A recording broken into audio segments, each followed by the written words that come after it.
अब इसके बाद पांचवा सवाल, यूक्लिड विभाजन प्रमेयिका का प्रयोग करके दर्शाइए कि किसी धनात्मक पूर्णांक का घन 9m धन 1 या फिर 9m धन 8 के रूप का होता है।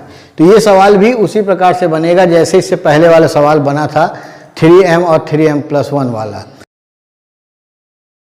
तो यहाँ पर देखिए कि जो सवाल का रूप बता रहा है वो 9m धन 1 और 9m धन 8, मतलब कि यहाँ पर हम जो संख्या लेंगे a, उसको हमको 9 से भाग करना है और 9 से भाग करने के बाद शेषफल के हिसाब से हमको संख्या बनानी है। पहले इसको ध्यान से समझ लीजिए, फिर इसका आपको मैं हल बताऊंगा जो शॉर्ट है, ठीक है।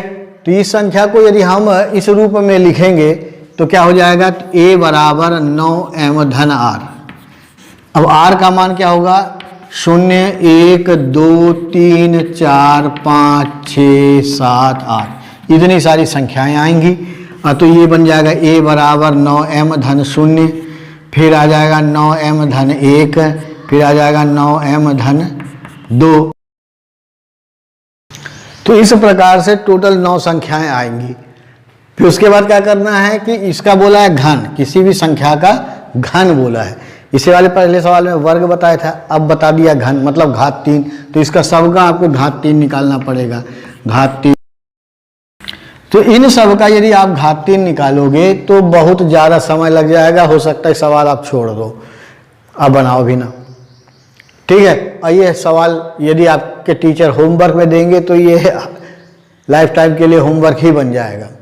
परंतु इस सवाल को हम थोड़ा सा शॉर्ट करके लगाते हैं, उसके हिंट में भी दिया हुआ है कि हमको यहाँ पर क्या बता रहा है, संख्या का घन बोला गया है और यहाँ पर दिया है 9 और यहाँ पर 9 दिया है। तो हमको ये मालूम है कि यदि हम 3 का वर्ग करते हैं तो 9 आ जाता है, फिर 3 की घात 3 निकालेंगे तो ये आ जाएगा 27, ठीक है ना। तो यदि हम को 9 से भाग करना है और हमको ये मालूम है 3 का वर्ग 9 होता है और उस 9 में हम फिर 3 का गुणा कर देंगे तो क्या आ जाएगा, 27 आ जाएगा। तो हम यहाँ पर क्या करते हैं कि चूंकि घात 3 हो रहा है, 3 कोई भी संख्या की घात 3 हो रहा है, तो यहाँ पर जब 3 आ रहा है तो हम क्या करते हैं कि इस संख्या में 9 की जगह पर क्या लिख देते हैं, 3 लिख देंगे, ठीक है ना। उसका कारण क्या है कि क्योंकि हमको 9 की घात 3 निकालना है, यहाँ पर जितनी भी संख्या होगी घात 3 निकलेगा। तो जब घात 3 निकलेगा तो हम 3 का वर्ग कर देंगे, वो ऑलरेडी क्या होगा, 9 हो जाएगा और 9 के जब घात 3 निकालेंगे तो वो संख्या भी 9 के पहाड़े में आ जाएगा। तो इसलिए हम यहाँ पर 9 न लिखकर क्या लिख दें, 3 से विभाजित करते हैं। तो सवाल क्या होगा, सही भी बनेगा और शॉर्ट भी हो जाएगा और आपको बनाने में मजा भी आएगा। अब सवाल को समझते हैं। तो अभी मैंने बताया कि सवाल को शॉर्ट के तरीके से कैसे बनाएंगे। अब सवाल को समझ जाते हैं कि समझते हैं संख्याओं के माध्यम से। जैसे 3 की घात 3 तो ये हो जाएगा 27, तो हम इसको लिख सकते हैं 9 गुणा 3 लिख सकते हैं। यदि 4 की घात 3 निकालेंगे तो ये आ जाएगा 64 और 64 को हम लिख सकते हैं 63 धन 1 और 63 को हम लिख सकते हैं 9 गुणा 7 धन 1, मतलब ये 9m धन 1 हो गया। इसी प्रकार हम यदि 5 की घात 3 निकालते हैं तो ये आ जाता है 125। अब 125 को हम लिखेंगे 117 धन 8, मतलब 9 गुणा 13 धन 8, तो ये हो जाएगा 9m धन 8। इसी प्रकार हम 6 की घात 3 निकालते हैं तो आ जाता है 216, जिसको हम लिख सकते हैं 9 गुणा 24, मतलब 9m के रूप में आएगा।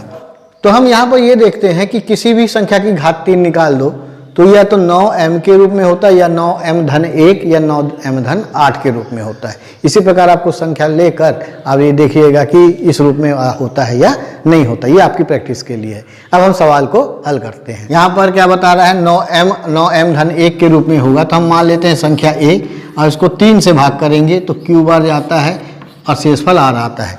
3 हम क्यों लिखे हैं ये अभी बताया हूँ आपको, क्योंकि 3 का वर्ग 9 होता है, फिर उसकी घात 3 निकालेंगे तो वो 9 का ही पहाड़े में आएगा। तो हम मान लेते हैं कि माना संख्या a है, माना संख्या a है।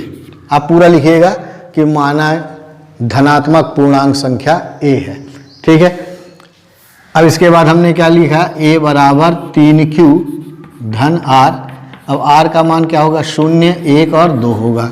तो संख्या बनेगी a बराबर 3q धन 0, दूसरी संख्या बनेगी a बराबर 3q धन 1 और तीसरी संख्या बनेगी a बराबर 3q धन 2। अब इसका क्या निकालना है, हमको घन निकालना है, मतलब घात 3।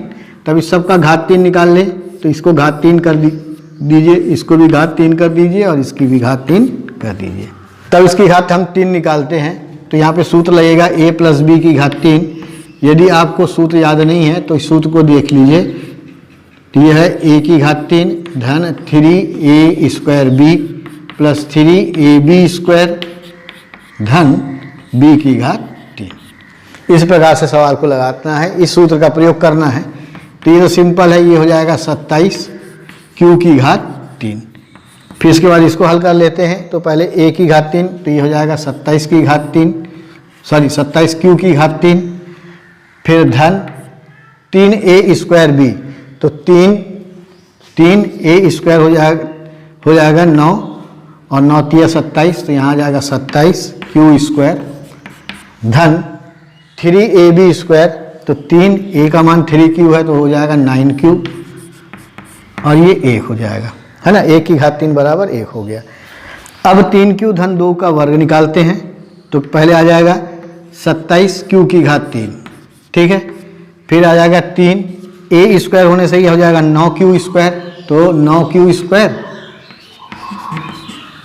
और आ जाएगा b का मान है 2, तो हो जाएगा 3 नमः 27 दूनी 54, तो यहाँ पर आ जाएगा 54q की घात 2 धन, फिर आ जाएगा 3a मतलब हो जाएगा 3q और b स्क्वायर का मतलब हो जाएगा 4, तो 3 तिया 9 और 9 चौके 36, तो यहाँ पर आ जाएगा 36q धन 2 का वर्ग बराबर 8 हो जाएगा, 2 की घात 3 बराबर 8 हो जाएगा। अब हमको इसको इस फॉर्म में लाना है, इस फॉर्म में आता है या नहीं आता है। तो यहाँ पर हम ये लिखते हैं, 27 को लिख सकते हैं 9 गुणा 3q घात 3। अब इसको हम पूरे को m मान लेते हैं, तो ये हो जाएगा 9m। तो हमने यहाँ पर 3q को हमने m मान लिया, तो ये आ गया 9m। अब यहाँ पर हम क्या करते हैं, यहाँ से लेकर यहाँ तक के बीच में 9 को हम कॉमन निकाल लेते हैं। तो ये हो जाएगा 9 3q की घात 3 धन 3q की घात 2 धन q धन 1। अब इसको हम मान लेते हैं m, तो ये हो जाएगा 9m प्लस 1। अब ये पूरे को आप यहाँ पर m लिख लीजिएगा कि इसके बराबर m है, जगह नहीं है। फिर इसके बाद यहाँ पर देखें, तो यहाँ पर हम देखते हैं इन पूरे को, इनमें से हमने 9 कॉमन निकाल लेते हैं, तो 9 तो आ जाएगा 3q की घात 3 धन 6q की घात 2 धन 4q धन 8। अब यहाँ पर हम ये पूरे को m मान लेंगे, इस पूरे को m मान लिए, तो ये हो जाएगा 9m धन 8। तो इसको यहाँ लिख लेना है।